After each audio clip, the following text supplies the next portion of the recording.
Hello, my name is Aminat Ayinde, and this is my Q&A with Her Network. Oh, great question. My background is pretty simple. I am a Nigerian American, Nigerian because Naija first, and American because I grew up in the U.S. and I come from two Nigerian Muslim parents. Grew up in New York, trying to relocate back to Nigeria. Pray for me.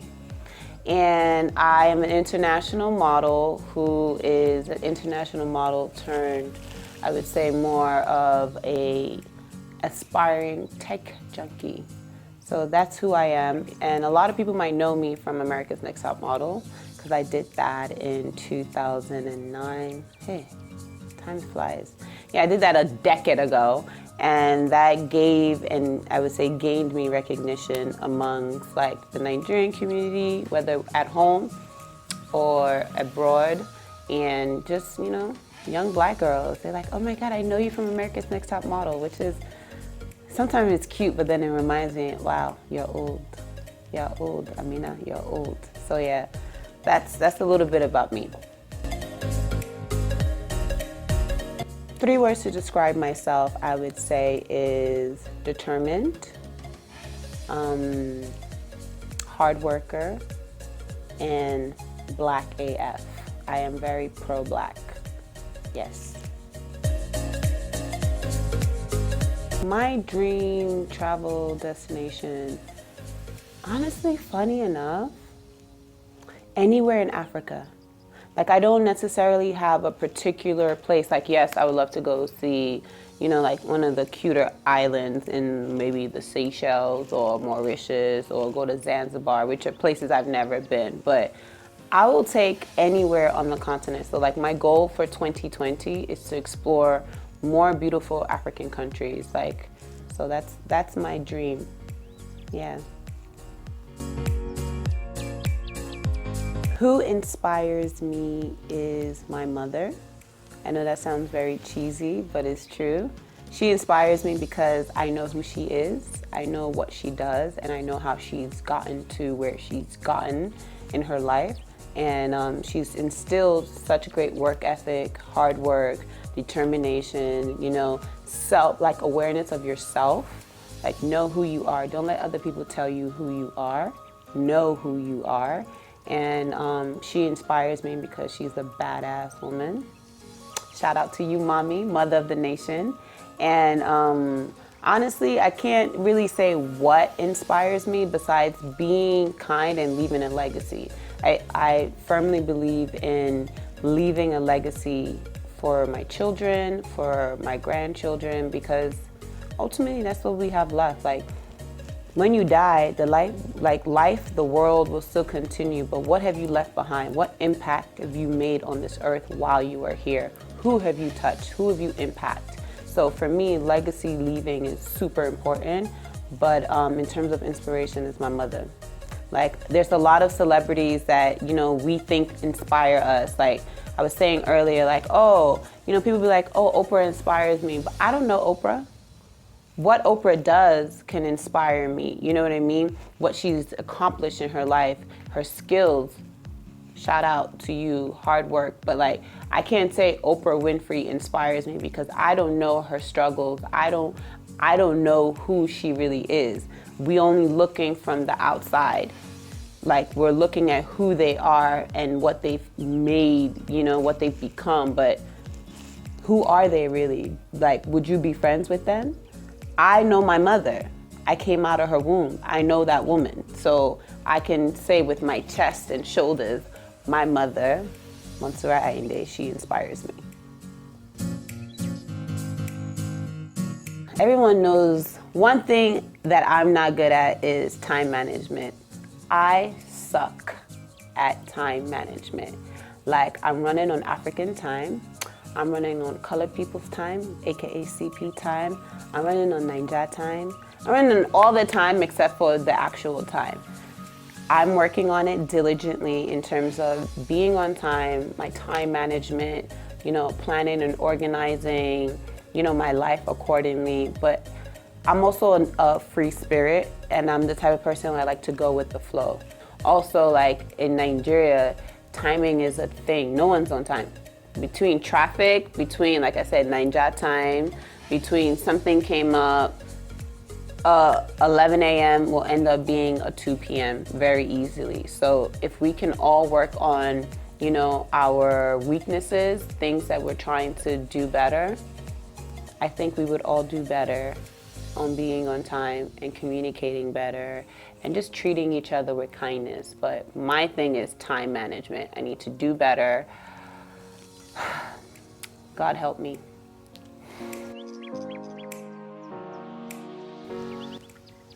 Okay, so for me to answer that question, I have to think of like what really scares me. And I think dying before my time is something that I would say that I'm afraid of, but not afraid of in a sense of I can control, right? That's not a rational fear. That's an irrational fear because I don't know when my time is going to be.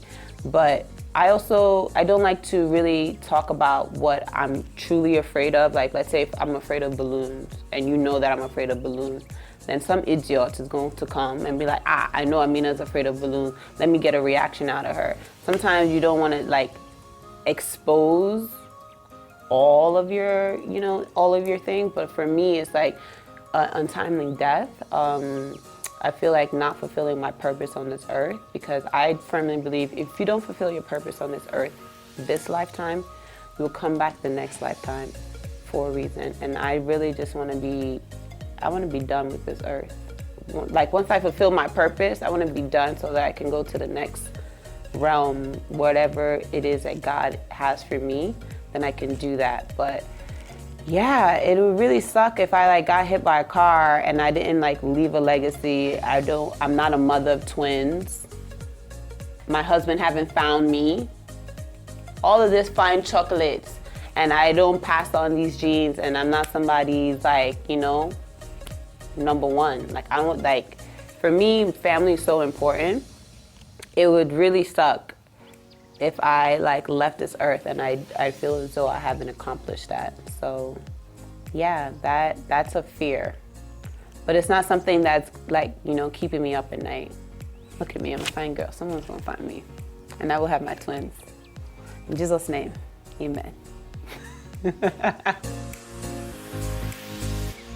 My biggest strength, I feel like this answer actually came really easy. I'm a people's person. So that's not a strength that everyone has. I know how to deal with people. I know how to work with people. I know how to, I would say, bring out the best in people. So my biggest strength is, I would say, just my human interaction. I genuinely feel like I try to be kind and just treat every human being, literally every human being, with respect.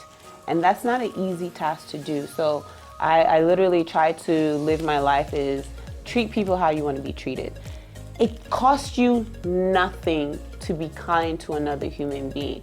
It doesn't matter who they are. It could be your boss, your subordinate. It could be a colleague. It could be a family member. It could be a stranger. It could be a panhandler, a beggar. It could be somebody that is like your staff or works for you. The garbage man. Be kind. They're a human being too. Their job, where they are in this life, doesn't determine how you treat them. Treat people with respect. Treat them with, integrity. Like, be kind. So I feel like for me, I literally try to be a kind human being. So, because also I'm a very tall girl, you know, people assume a lot of things, you know, people are naturally intimidated by you. So for me, if I'm getting negative energy, it costs me nothing to spew out positivity. It's very easy if somebody's giving you attitude, you want to give them back attitude. Two wrongs don't make it right. So if somebody's giving me negative energy or an attitude, I kill them with kindness. I genuinely try to do that. Don't get me wrong, if you want to go crazy, I'll go 0 to 100 real quick. So I like to let people know, don't try me. Okay? Because I have time.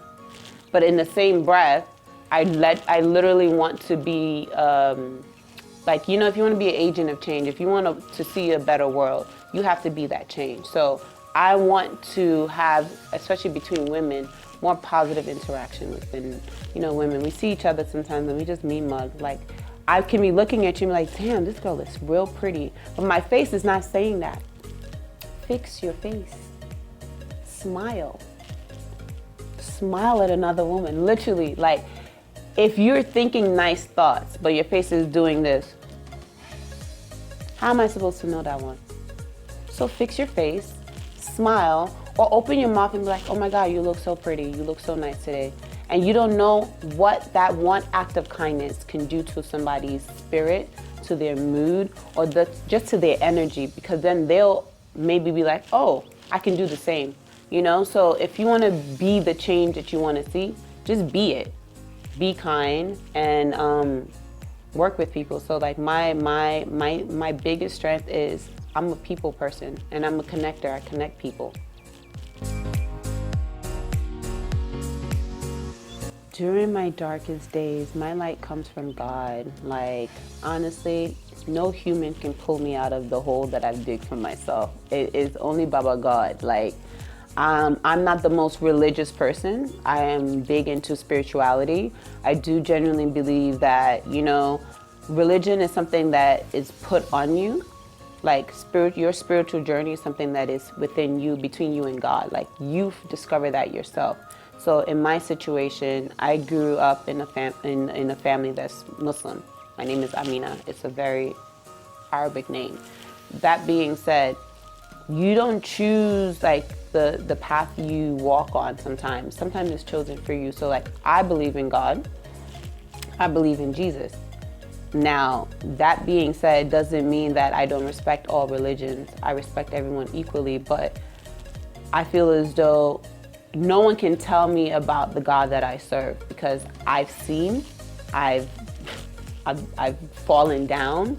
You know, you've been in such like negative, I would say, spaces that it's only God that can literally pull me out of it. It's literally Jesus, and having a conversation with him and being like, listen, I don't know, what am I doing here? Like, what is my purpose? Like, why am I even here? Like, why am I going through this? You have so many questions, and like, it's not your mother, it's not your father, it's not your friend sometimes, and it's good to have a support system. But when I know for me, when I've been in that like deep hole, it's just been having those, you know, moments with God and just talking to him or her, whatever you believe, you know what I mean? And understanding that this too shall pass. It's not a forever thing. It's just a momentary thing. And then I think that for me, it makes my bond even that much closer. And like, we all go through, let me not speak for all. I know I go through my phases where like, you know, I'm going to church, I'm praying every day, I'm reading my word, like, you know, I worship. And then I go through a phase, I'm like, God, are you even here? Like, you see your girl struggling. You see me suffering. And like, where are you? Like, why aren't you showing up and showing out for me? And the reality is, you just have to have faith. You know, you have to have faith that whatever it is that you're doing, whatever that God has placed in your heart is going to come to fruition. And it's all in his time. Our timing is literally a joke. It's cute. His timing, like in a snap of a finger, your whole entire life and existence can change for the better. So it's just like a constant and daily reminder, like, just trust in him, trust in his timing, and trust in his word that he's spoken in your heart, because no one can change that. So yeah, Baba God, I see you. I've received so many great advice in my life. To pick one is literally, I would say one of the ones that like just come off on my head is be yourself. I know it's a very simple advice, but truly be yourself. You are an original. There's no other like you. Even if you have a twin identical, they're not you. There's only one you. You are a gift on this earth, and like, no one that you're trying to copy is going to fulfill who you're meant to be. So I think that it's very important to be yourself. Don't be a copycat. Don't, like you can have other people inspire you, but know thyself. And when you know yourself and you love yourself, like it doesn't matter what anyone else thinks of you, what other people perceive you to be. You know who you truly are, and you can walk in that light, with your head held high and, your shoulders back and with confidence. So I think the best advice anyone's given me, and a lot of people say this, but like, what does that really mean? Be yourself, and that's gonna take time for you to discover who you are. But take the time out to know whoever you are and who you're meant to be and who God says you are, and walk in that light. And I did, you know what I mean? Like, I feel like everything else will start making sense and falling into place once you understand who you are and who you're supposed to be, who you're meant to be. And that takes time. So take the time to like discover yourself and love yourself.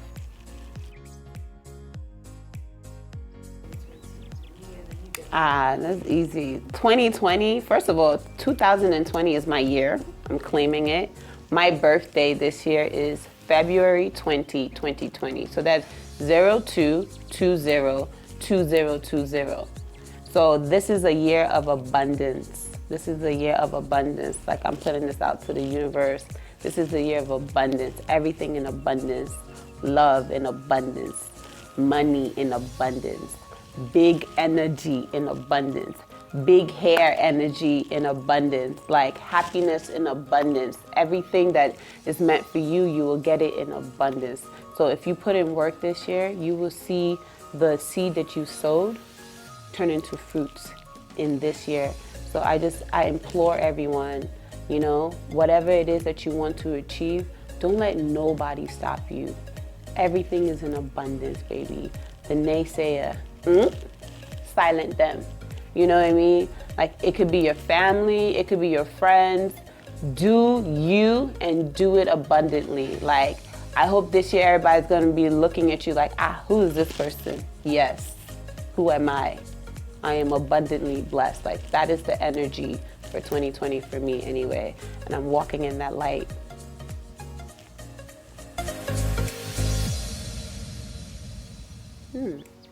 That's a very good question.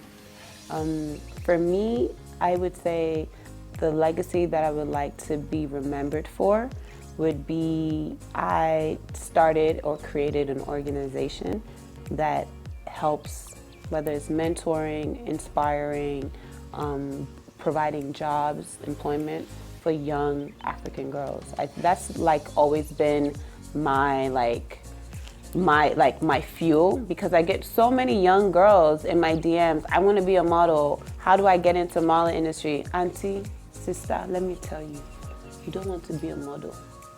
You like the fame. You want to take nice pictures, because it's a lot of hard work in this industry, and not a lot of us make it. And whatever make it is for you, define it how you want to define it. But like, it's hard.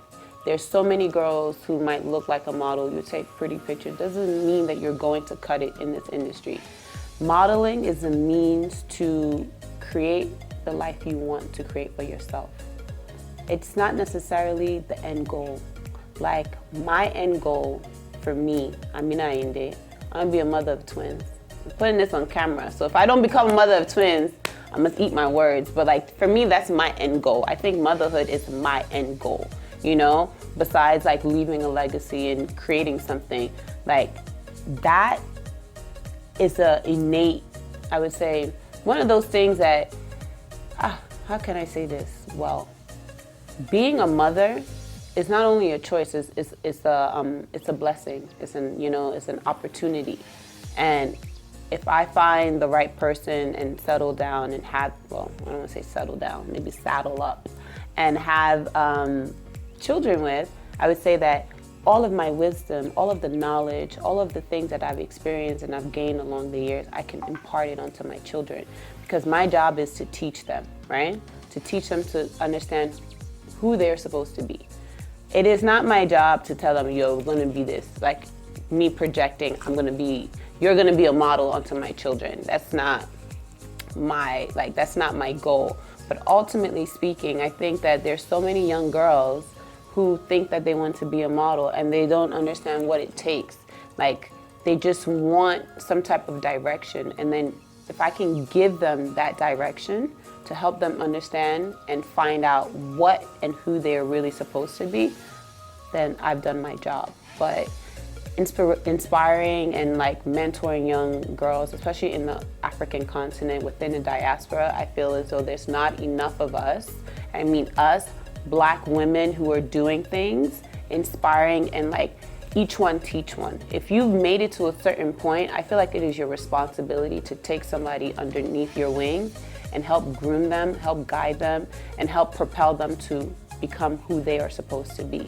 Because somebody helped you to get here. And if they didn't help you, doesn't mean you can't help anybody else. You understand? If somebody didn't help you get to where you are now, doesn't mean that you can't pay it forward. So I firmly believe in paying it forward, and I see so many young girls coming up to me. So if I can help one, yeah, I've tried.